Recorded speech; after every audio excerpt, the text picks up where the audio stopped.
Silakan yang belakang boleh berdiri biar saya mendengar suara Anda. Dilepas maskernya, Mas. Langsung saja.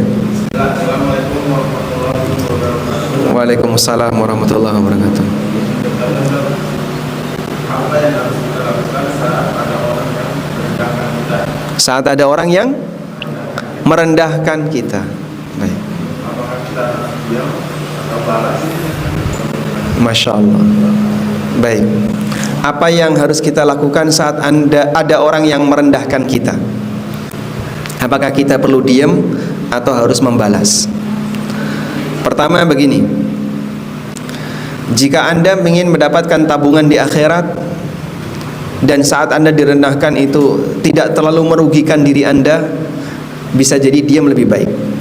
Semoga jadi tabungan saya, semoga jadi tabungan pahala bagi saya.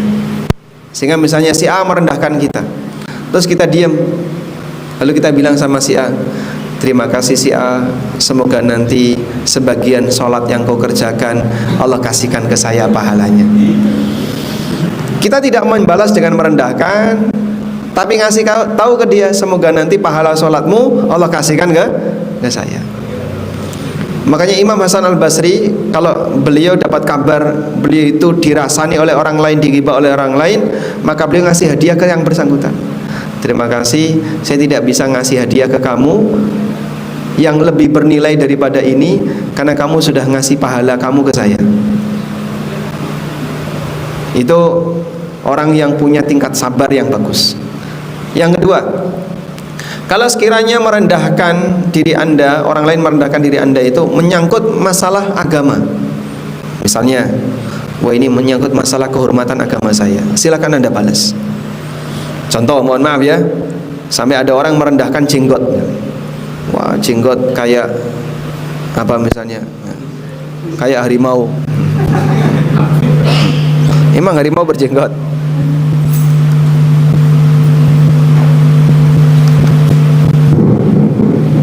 Baik. Jadi dia merendahkan sampai menyangkut masalah sunnah yang kita lakukan. Maka kita perlu ngasih pembelaan terhadap sunnah tadi.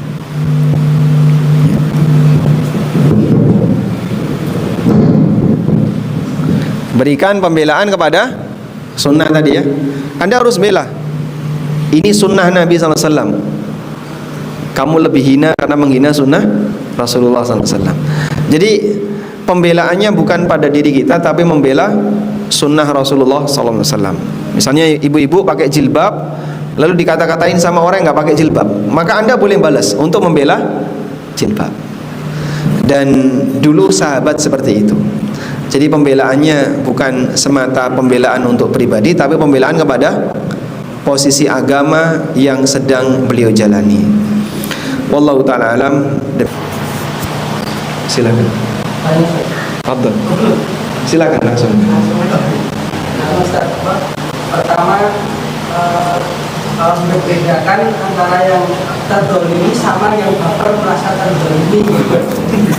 Karena kadang bisa, karena zaman sekarang kan ada orang. Iya. Terus yang kedua itu, umpama kan kejadian kemarin viral nih, yang kejadian SK itu. Kita mempost videonya itu termasuk kita membuli dia nggak, yang pelakunya, mendolimi pelakunya atau tidak, kita mempost videonya dia yang mengganggu. Masya Allah. Baik. Pertanyaan pertama, bagaimana bisa membedakan antara mendolimi dengan kasus baperan? Tolong Anda pahami, mungkin Anda bersinggungan dengan generasi stroberi. Jadi kesenggol dikit udah cacat ya. Kulitnya stroberi tebal atau tipis? Makanya Anda harus didik mereka agar stroberi ini bisa berubah jadi durian. Tambah bahaya. Jadi kadang disindir sedikit udah baper, udah merasa sedih, begitu ya. Tolong belajar. Kuatkan mental, jangan gampang jadi orang yang baper.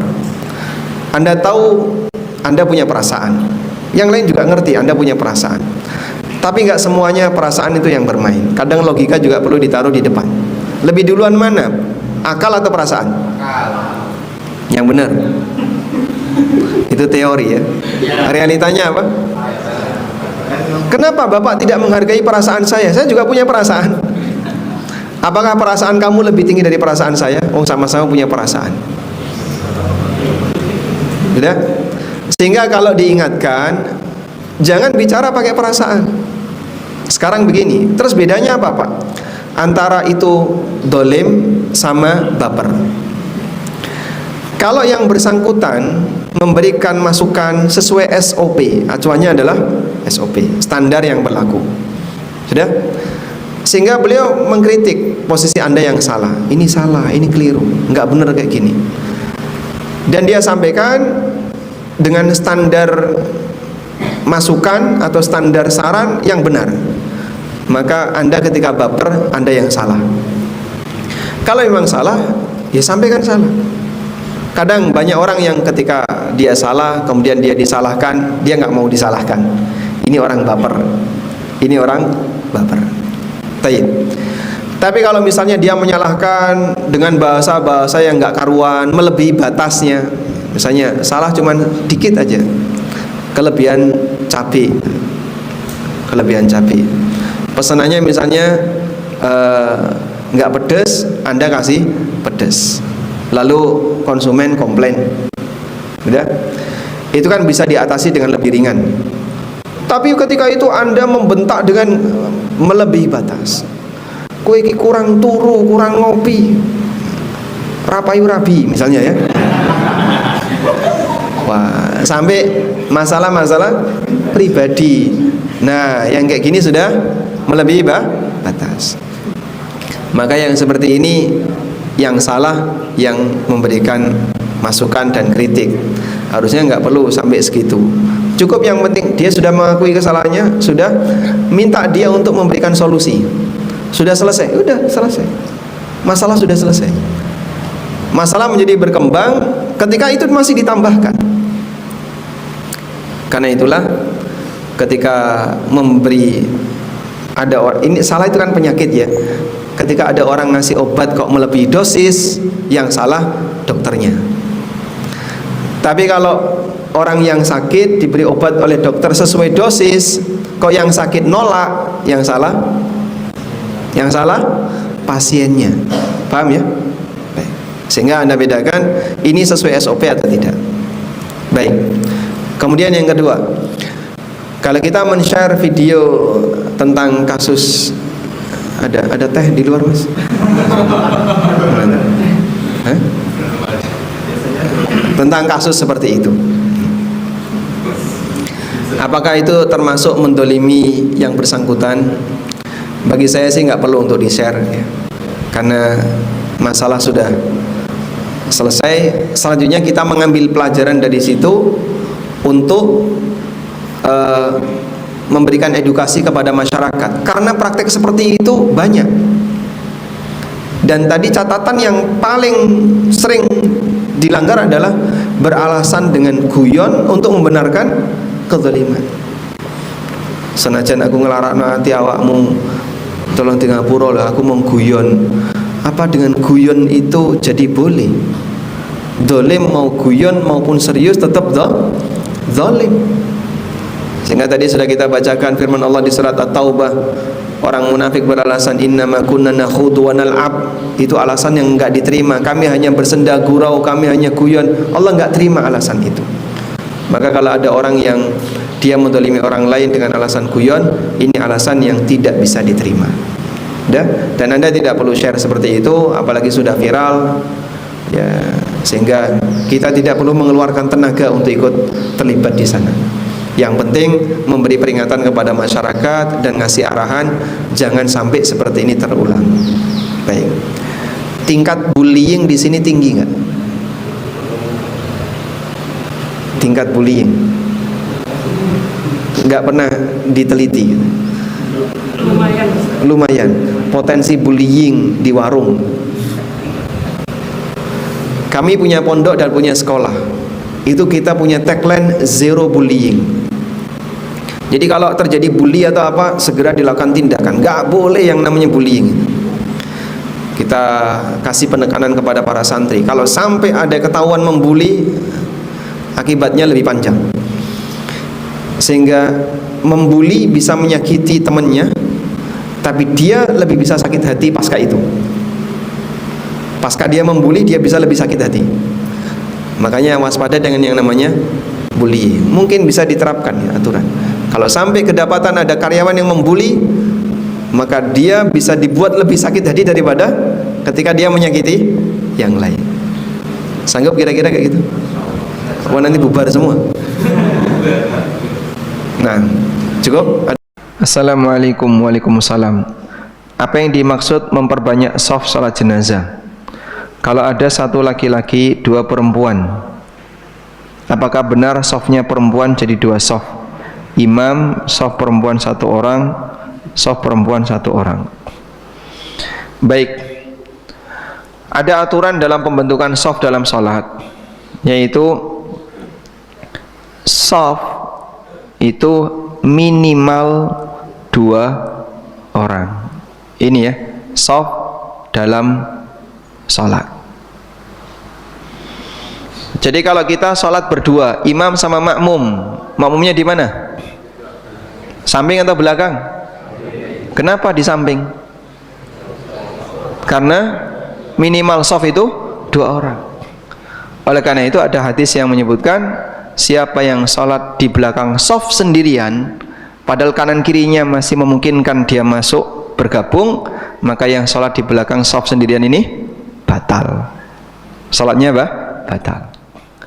Ada sahabat yang seperti itu. Begitu Nabi SAW salam, dia sendirian di belakang. Akhirnya sahabat tadi diminta untuk mengulangi sholatnya. Ingat, yang batal bukan jamaahnya, tapi sholatnya. Maka sahabat itu diminta untuk mengulangi sholatnya. Sebab shaf itu minimal 2 orang, sehingga tidak bisa shaf sendirian. Tidak ada ceritanya shaf sendirian. Membentuk shaf sendirian itu tidak ada kan? Paham insyaallah? Baik. Kecuali sholat jenazah. Kecuali sholat jenazah. Nah, untuk sholat jenazah bisa sendirian. Dalilnya apa? Peristiwa meninggalnya Umair, Abu Umair. Abu Umair itu anaknya siapa? Ada jenazah, ya. Kemudian di sini Nabi SAW jadi imam. Di sini bapaknya Abu Umair. Siapa nama bapaknya? Abu Talha. Saat Nabi SAW mensolati jenazahnya Umair, jenazah Abu Umair, Abu Talha itu disuruh di belakang, dan itu sendirian. Maka ini jadi dalil bahwa untuk sholat jenazah tidak berlaku aturan sholat seperti pada umumnya, yang minimal shaf itu 2 orang. Maka kalau misalnya jumlah jamaahnya terbatas, ya, misalnya 3 orang atau 4 orang, apakah seperti ini boleh Pak susunannya 1-1-1? Insya Allah tidak masalah. Terus yang lebih tepat yang mana? Wallahu alam, saya nggak tahu. Tapi kalau bolehnya seperti ini boleh. Imam, makmum, makmum. Ya.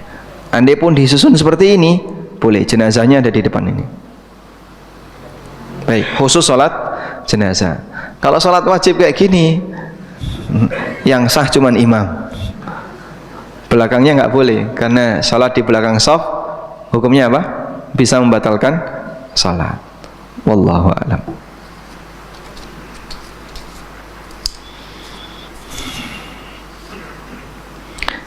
Mengakikoi sudah ya ini ya? Dulu sudah pernah mengakikoi diri sendiri, sudah? Hah? Sampun tuh.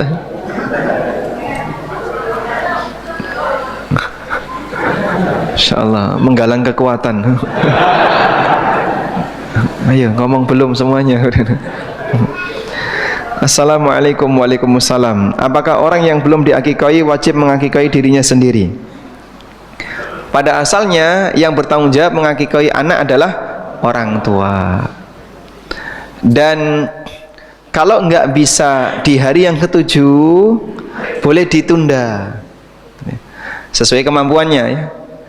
Hari ketujuh nggak sanggup, belum sanggup membeli kambing, ya sudah ditunda. Batas maksimalnya kapan? Sampai anak itu balik, dah. Sehingga kalau ada orang tua yang nggak mampu untuk mengakikahi anaknya sampai anak itu balik, maka sudah gugur tugas untuk mengakikahi anak. Nah, berikutnya, ketika anak ini dewasa, apakah dia wajib mengakikahi dirinya sendiri? Jawabannya tidak wajib, karena itu pada asalnya tanggung jawab orang tua.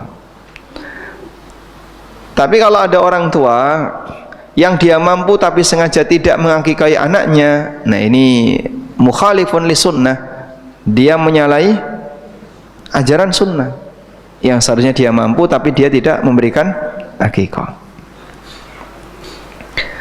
Bolehkah anak mengakikahi orang tua? Anak sudah dewasa, tahu kalau orang tuanya belum diakikahi, kebalik ini. Sampai batas mana orang tua diakikahi? Sampai balik. Kapan wong tuamu balik? Nggak ada ceritanya ya. Tapi kalau yang bersangkutan, saya mau mengakikahi diri saya sendiri, apakah boleh? Dalam hal ini ada dua pendapat. Ada yang mengatakan mengakikahi diri sendiri disyariatkan berdasarkan riwayat Al-Baihaqi, dan ini dinilai hasan oleh sebagian ulama, sehingga difatwakan disyariatkan mengakikahi diri sendiri, seperti fatwanya Syekh bin Baz rahimahullah. Yang kedua, tidak disyariatkan. Lah terus kalau belum diakikahi, ya sudah, itu bukan tanggung jawabmu dan kamu tidak perlu mengakikahi diri sendiri. Apalagi mengakikahi orang lain yang sudah dewasa. Sehingga dalam hal ini, kalau mau mengakikahi diri sendiri silahkan, tapi terbatas untuk diri sendiri yang sudah dewasa ya. Kalau masih anak-anak, bebas. Sehingga misalnya bapak ketemu anak kecil dari keluarga yang tidak mampu, tanya kepada orang tuanya, anaknya wis diakikahi durung? Belum pak, saya belum bisa beli kambing. Ya sudah, tak akikahi. Nah, maksudnya tak akikahi itu dia menghadiahkan kambing untuk orang tuanya, dijadikan akikah untuk anak ini. Wallahu alam. Dahar bersama nanti. Ada dua pertanyaan Ustaz. Dalam ibadah sholat, apakah khusyuk itu menyebabkan ihsan, atau ihsan menyebabkan khusyuk, atau khusyuk itu sama dengan ihsan? Masya Allah, ini pemikir nih ya. Baik, jadi ihsan itu penjelasan global ya. Ihsan itu penjelasan global. Semua ibadah ada sisi ihsan. Bayar zakat ada ihsan nggak? Ada ihsan. Cara ihsan ketika bayar zakat, dia ikuti panduan ketika bayar zakat dengan benar, tidak mengurangi, dia serahkan di tempat yang benar, dan seterusnya, dilakukan dengan ikhlas, tidak sambil mengundat-undat atau bahkan mencaci maki penerima, dan seterusnya. Ini zakat yang diiringi dengan ihsan. Puasa ada ihsan nggak? Ada. Orang yang puasa serius dan dia selalu perhatian, jangan sampai puasanya rusak. Maka saat dia puasa dipenuhi dengan perasaan serba takut. Kalau saya seperti ini, wah jangan. Akhirnya betul-betul dia bisa menahan diri ketika puasa.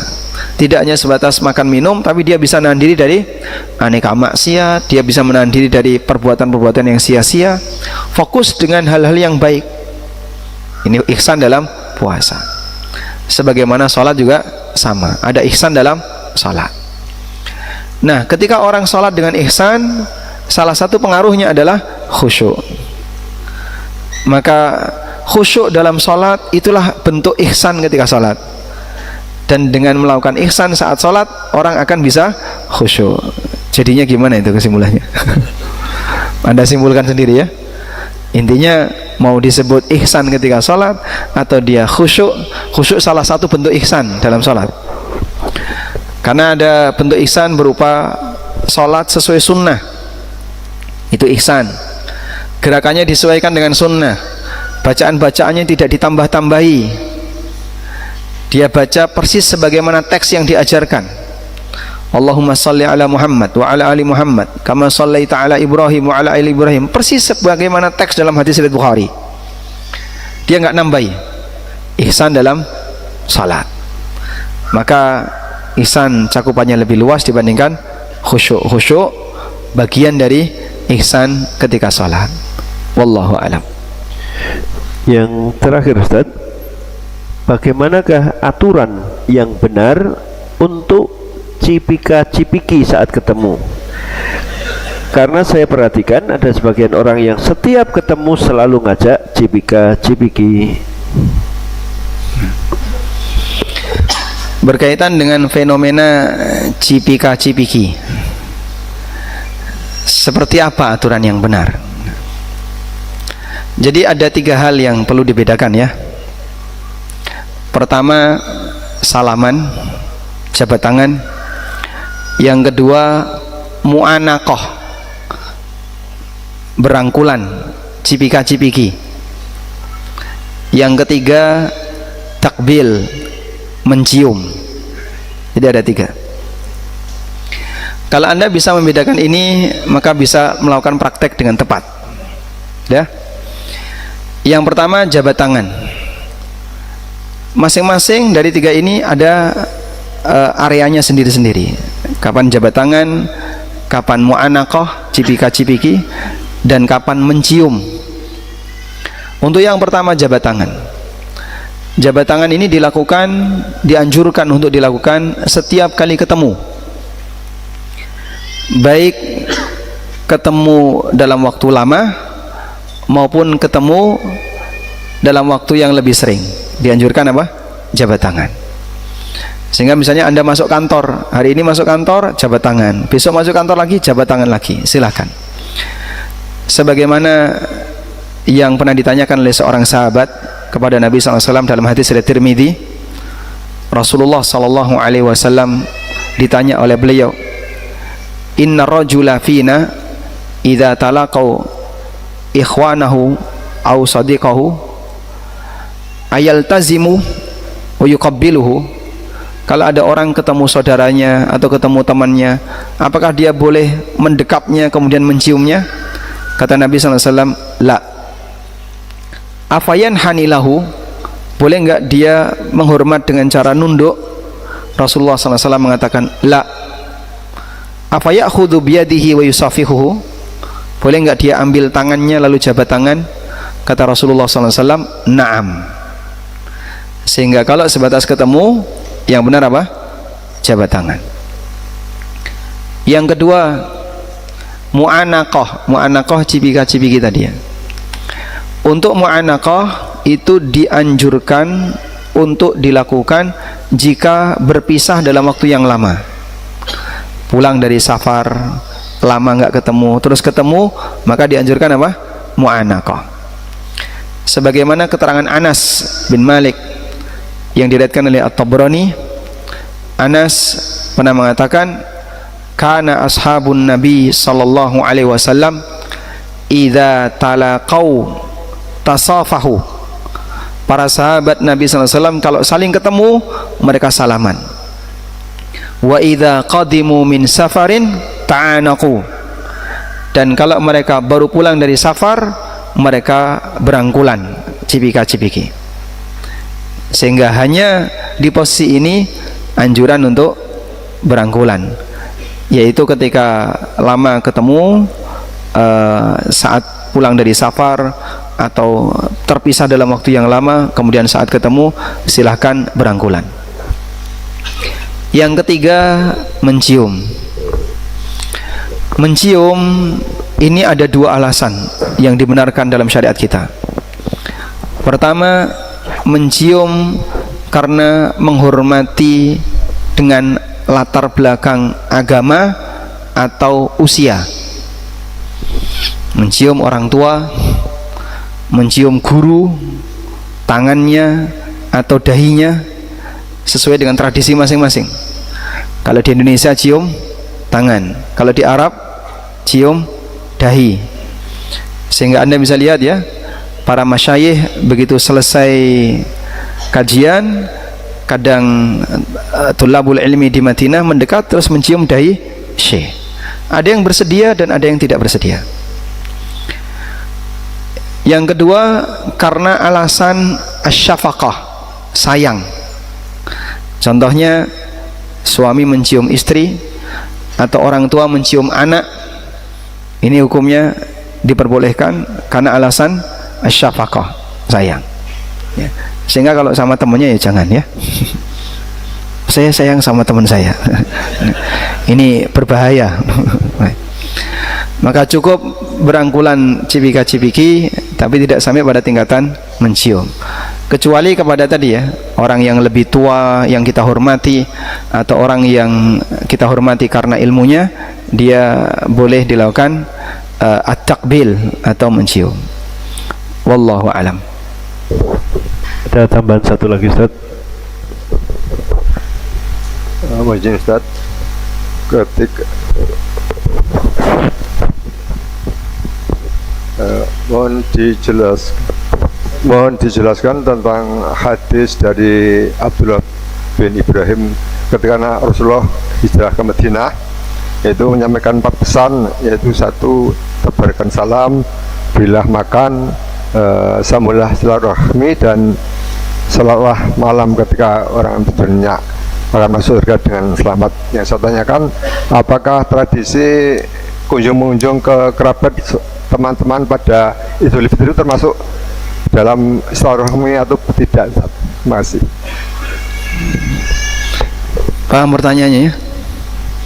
Saat Nabi SAW tiba di kota Madinah, pesan pertama ketika beliau masuk kota Madinah, pesan pertama yang dihafal oleh sahabat, beliau menyampaikan pesan afsyus salam wa at'imut ta'am wa qumu bil laili wan nasu niyam tadkhulul jannata bis salam.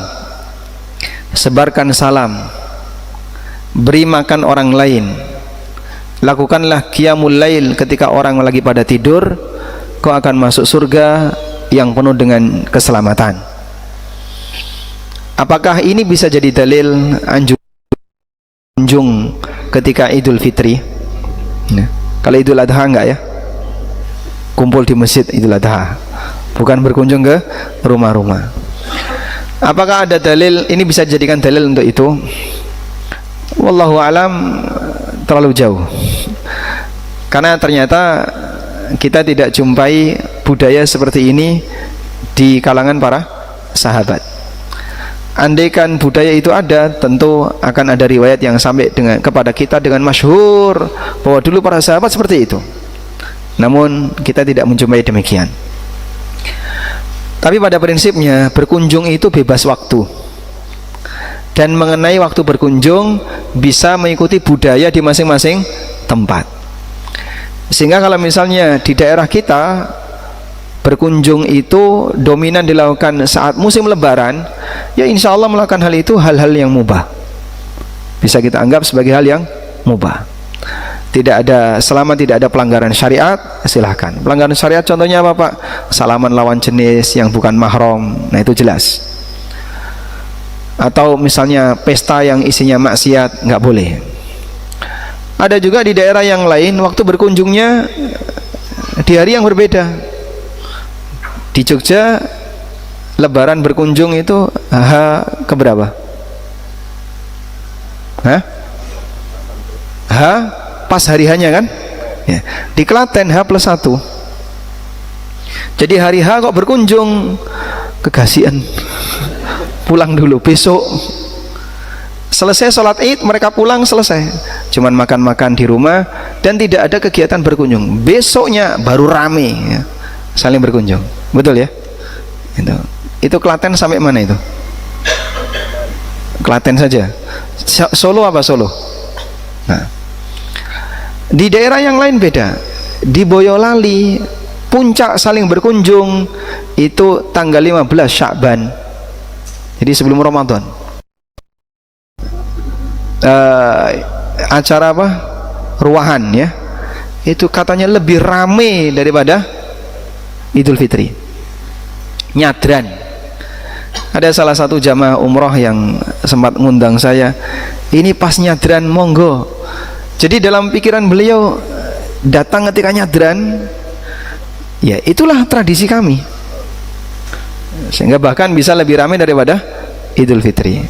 Pas nyadran itu datang kasih makan, tidak cuman cemilan-cemilan ya. Saya pada makan besar.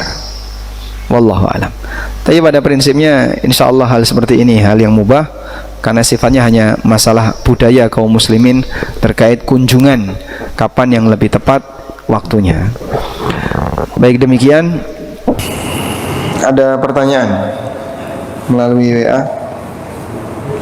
Apakah berdosa jika kita tidak mengikuti kemauan orang tua untuk selalu mengingat hari ulang tahun mereka, walaupun hanya dengan ucapan barakallahu fiik di hari kelahiran mereka? Apakah doa mereka terkabul apabila mereka mendoakan kejelekan tentang kita karena kita tidak mau melakukan ucapan itu? Baik. Nah, sebenarnya apa yang bermasalah dari perayaan ulang tahun? Gimana? Tasyabbuh dengan orang kafir, meniru kebiasaan orang kafir. Mungkin nggak misalnya Anda geser sehari misalnya. Jadi misalnya orang tua ulang tahunnya tanggal 10 November misalnya. Lalu tanggal 9 Anda sudah menyampaikan doa ya, barakallahu fiik, semoga Bapak Ibu panjang umur, diberi keberkahan oleh Allah. Ini mohon maaf saya mendahului sehari biar lebih cepat daripada saudara yang lain. Kira-kira orang tua menerima nggak?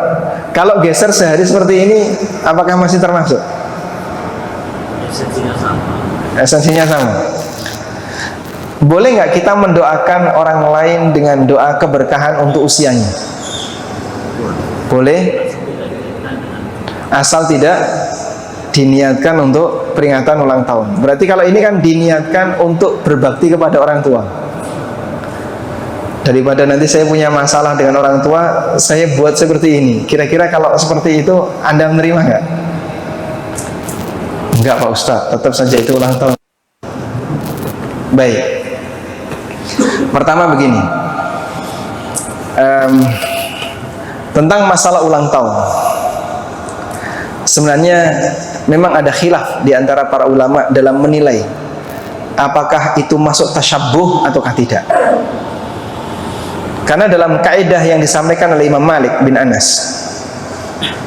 sebuah perkara, dan ini disebutkan oleh Syekhul Islam dalam Iqtida' Siratul Mustaqim dan juga Syekh Ibnu Utsaimin rahimahullah, bahwa sebuah perkara yang dulunya menjadi kebiasaan orang kafir,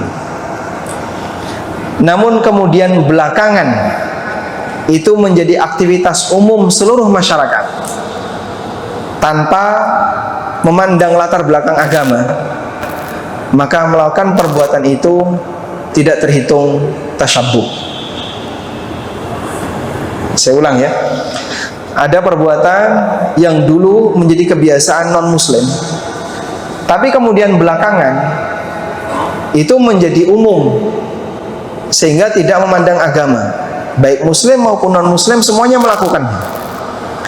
Maka melakukan kegiatan ini tidak terhitung sebagai tasyabbuh.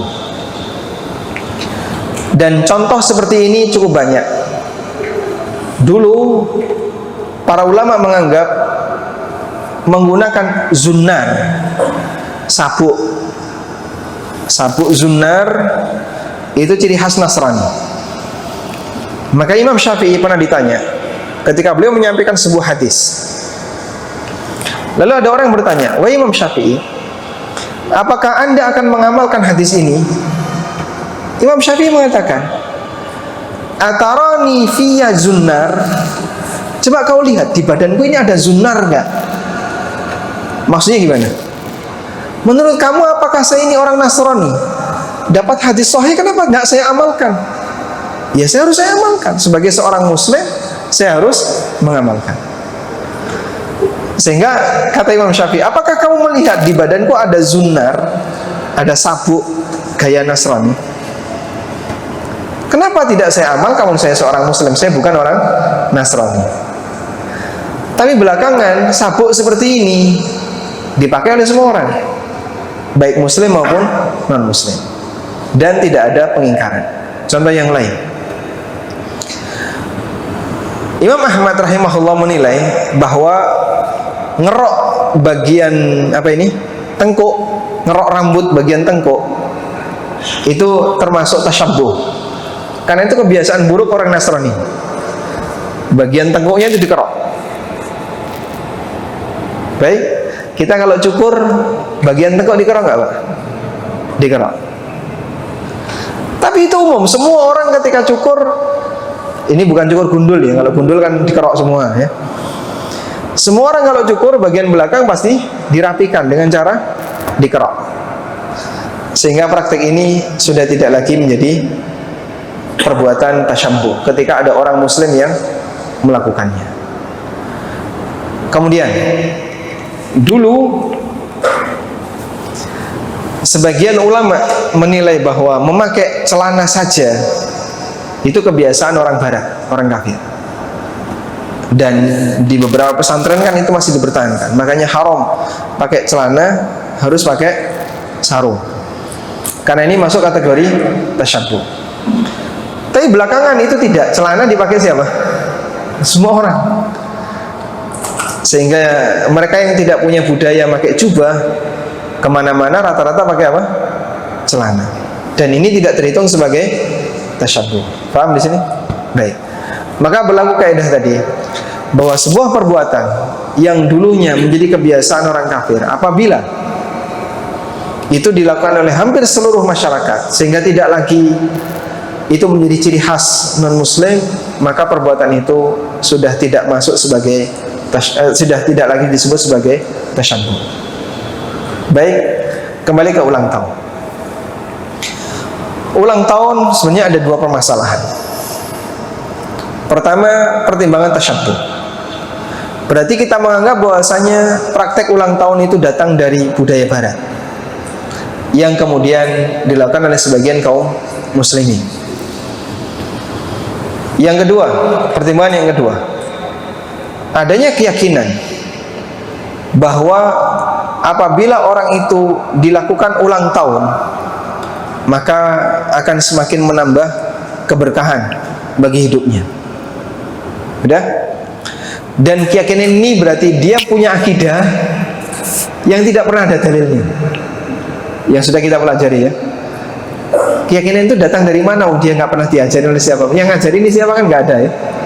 Di dalil dari Al-Quran tidak ada, di hadis juga nggak ada. Paham di sini Pak? Dari dua ini mana yang lebih berbahaya? Yang pertama itu bisa hilang dengan adanya semarak masyarakat yang hampir semua melakukannya. Yang kedua ini mungkin dia nggak bisa hilang. Kembali kepada keyakinan masing-masing. Paham di sini ya? Sehingga pertimbangan yang lebih berat justru yang kedua. Maka yang perlu kita tanamkan kepada mereka yang melakukan praktek kayak gini, kalau misalnya kamu tidak diberi ulang tahun gimana? Oh cepat mati mas. Kata siapa? Siapa yang mengatakan bahasanya kalau nggak ada ulang tahun orang cepat mati? Karena yang namanya ajal tidak ditentukan oleh ulang tahun, oleh perayaan ulang tahun. Ini bisa lebih berbahaya dibandingkan yang pertama tadi. Maka pertimbangan tasyabbuh menurut sebagian ulama diantaranya adalah Dr. Khalid Al-Muslih hafizahullah, menantunya Syekh Utsaimin. Beliau menganggap praktek ini hampir sudah nggak tasyabbuh, karena ini ada di semua tempat. Disebut tasyabbuh itu gini ya, kalau kita melakukannya dicurigai non muslim, itulah tasyabbuh. Bapak misalnya pakai kalung salib ya, jalan di pinggir itu, Terus ada orang keluar masjid, ya kok ini pakai kalung salib mau masuk masjid? Kira-kira gimana Pak? Mama apa? Salah alamat. Saya mau sholat kok Mas. Loh kok pakai kalung salib? Tidak apa-apa Mas, ini buat kenang-kenangan. Apa kayak gini Pak? Tasyabbuh dia. Karena dia melakukan perbuatan di mana ketika dilihat oleh orang lain pasti dicurigai non muslim. Itulah tasyabbuh. Paham insyaallah? Baik. Maka mungkin yang di sini ada dua pertimbangan ya. Pertama, menghindari potensi sengketa dengan orang tua, karena mereka menganggap dan menilai anak ini durhaka, dengan pertimbangan, dengan alasan tidak memberikan ucapan selamat ulang tahun. Yang kedua, menepis keyakinan dari orang tua, jangan sampai beliau punya anggapan dengan adanya ulang tahun maka umurnya akan semakin bertambah atau nggak cepat mati. Nah, ini mungkin sebagai pertimbangan Anda bisa lakukan sebelum hari H, dengan harapan tidak dianggap sebagai anak durhaka. Dan unsur tasyabuhnya sudah tidak ada. Tasyabuh di mana? Karena praktek seperti ini hampir dilakukan oleh hampir semua orang. Orang tidak akan mengatakan orang tua Anda non muslim gara-gara melakukan perayaan ulang tahun. Sampai di sini paham ya? Tapi yang lebih penting adalah bagaimana menghindari keyakinan tadi. Sampaikan kepada orang tua, yang lebih penting itu keberkahan dari umur ya. Dan Bapak Ibu saya doakan semoga umurnya berkah setiap saya sholat, sehingga Bapak Ibu tidak harus nunggu saya menyampaikan itu pada waktu ulang tahun. Semoga pendekatan ini bisa diterima oleh beliau. Wallahu a'lam. Baik. Kalau peringatan tahun baru, ya. Kalau peringatan tahun baru itu peringatan keagamaan. Peringatan tahun baru itu peringatan keagamaan. Dan peringatan keagamaan walaupun isinya hanya perayaan, tapi asasnya adalah peringatan keagamaan, tidak boleh. Kalau ulang tahun kan bukan peringatan keagamaan, itu mengenang hari kelahiran, bukan peringatan keagamaan, beda ya. Sedangkan tahun baru itu peringatan untuk merayakan hari besar agama. Apa nama perayaannya? Yang memperingati Tuhan bermuka dua itu. Ada dewa bermuka dua, Dewa Janus atau dewa apa itu? Ya, Dewa Janus kalau tidak salah.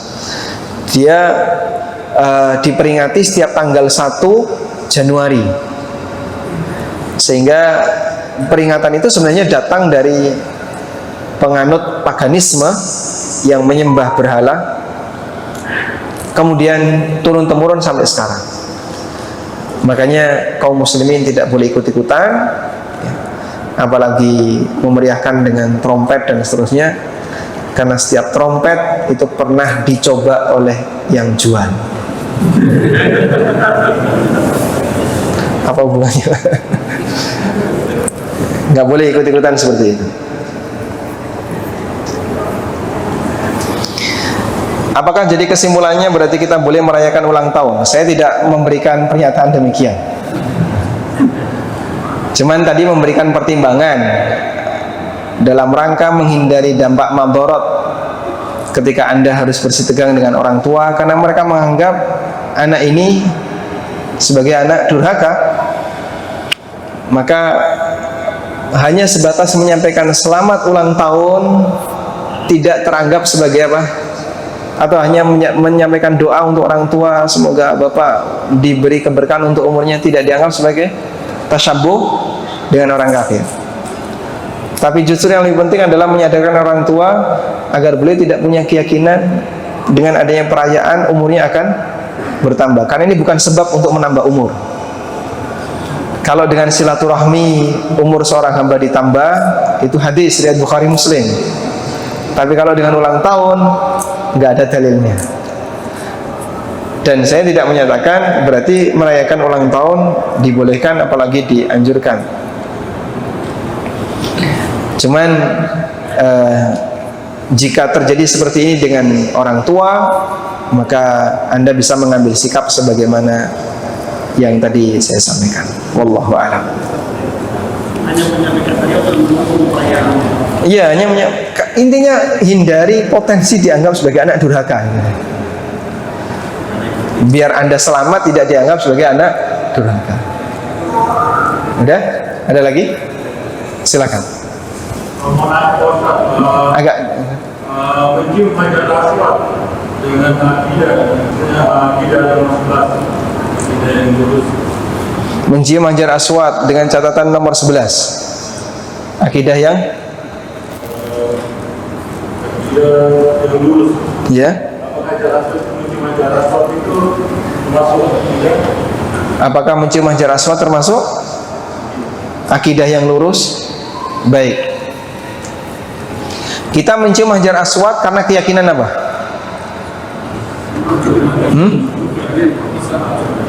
Karena keyakinan Nabi Muhammad SAW menciumnya. Sehingga kita melakukan itu karena mengamalkan praktek amalan beliau sallallahu alaihi wasallam. Sudah? Dan Nabi sallallahu alaihi wasallam mencium hajar aswad hanya di dua keadaan. Pertama, ketika mulai tawaf. Yang kedua, setelah minum zam-zam. Setelah selesai tawaf, salat 2 rakaat, terus minum zam-zam, kemudian sebagian diramkan kemana? Ke kepala. Lalu beliau balik lagi ke hajar aswad, beliau mencium, kemudian baru naik ke Bukit Safa. Baik, hanya di dua keadaan ini. Padahal mayoritas yang mencium hajar aswad bukan itu. Ya, mereka masuk masjid kemudian ngantri mencium. Habis dapat mencium, pulang. Seharusnya kan setelah mencium ngapain? Tawaf. Tapi kan enggak seperti itu, Pak ya. Habis mencium ngapain, Pak? Pulang dia. Sehingga cuman tujuannya ya mencium saja, mencium hajar aswad, pulang. Melakukan sunnah orang ini? Enggak. Sunnahnya di mana? Sunnahnya mencium hajar aswad, tawaf. Selesai tawaf, salat 2 rakaat, minum zam-zam, balik lagi mencium, terus naik ke Safa. Kalau mereka yang mau haji atau umrah, yang sedang haji atau umrah, di sini ya. Karena itulah Umar bin Khattab radhiyallahu anhu, ketika beliau mau mencium hajar aswad, beliau mengatakan, Inni la ra'aitu annaka la hajaran. Aku tahu kau itu cuma batu biasa.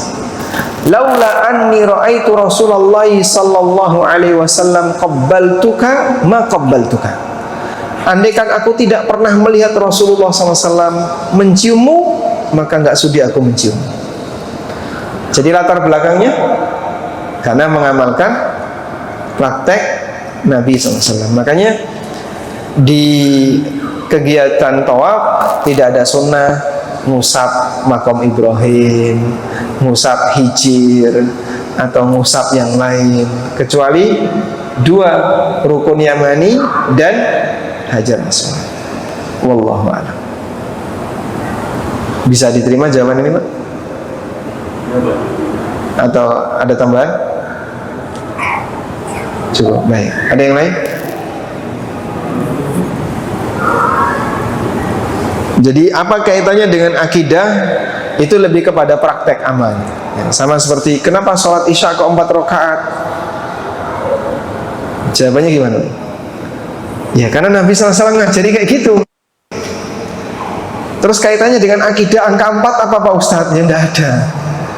4 rakaat karena beliau ngajari sholat isya 4 rakaat. Kenapa kok mencium hajar aswad sebelum tawaf? Ya karena Nabi SAW prakteknya seperti itu. Sehingga kita sebelum tawaf mencium hajar aswad. Nah, cukup? Ya, ada lagi? Nah. Berarti yang tidak diajarkan oleh Nabi itu bisa kita bilang bid'ah. Kalau tidak diajarkan Nabi SAW, apakah itu bid'ah?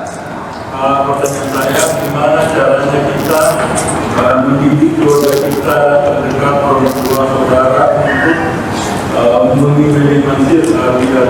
Baik, alhamdulillah. Baik. Sebelumnya bedakan dua ini, Pak. Bedakan antara fasilitas ibadah dengan cara ibadah. Kalau fasilitas ibadah, manusia diizinkan untuk berkreasi. Apa itu fasilitas ibadah? Sesuatu yang menjadi alat bantu orang untuk memperlancar dan mempermudah ibadahnya. Orang boleh berkreasi bebas. Mau haji pakai pesawat, mau pakai mobil, silahkan. Loh kan dulu Nabi SAW pakai onta, kenapa kamu nggak pakai onta? Katanya kalau nggak sesuai dengan sunnah Nabi SAW bid'ah. Dulu beliau pakai onta. Dari mana kamu tahu kalau dulu beliau pakai onta? Jangan-jangan beliau pakai keledai. Ya sudah kalau begitu pakai keledai. Ya enggak kayak gitu. Ini hanya apa? Fasilitas. Kalau masalah fasilitas bebas dikembangkan. Paham ya? Tapi kalau tata cara, jangan berkreasi, ikuti apa yang ada. Nah, bid'ah itu berlaku yang mana? Fasilitas atau tata cara? Tata cara. Kalau bicara fasilitas, dikembangkan silakan. Sholat pakai mikrofon, pengajian pakai pengeras suara. Kalau dulu nggak pakai pengeras suara, sehingga suaranya nggak bisa menjangkau jauh. Dan ini bukan perbuatan yang terhitung bid'ah, karena ini bukan tata cara, tapi ini lebih kepada apa? Fasilitas. Wallahu a'lam. Baik. Cukup? Baik, mungkin demikian yang bisa kita sampaikan. Semoga bermanfaat dan kita masih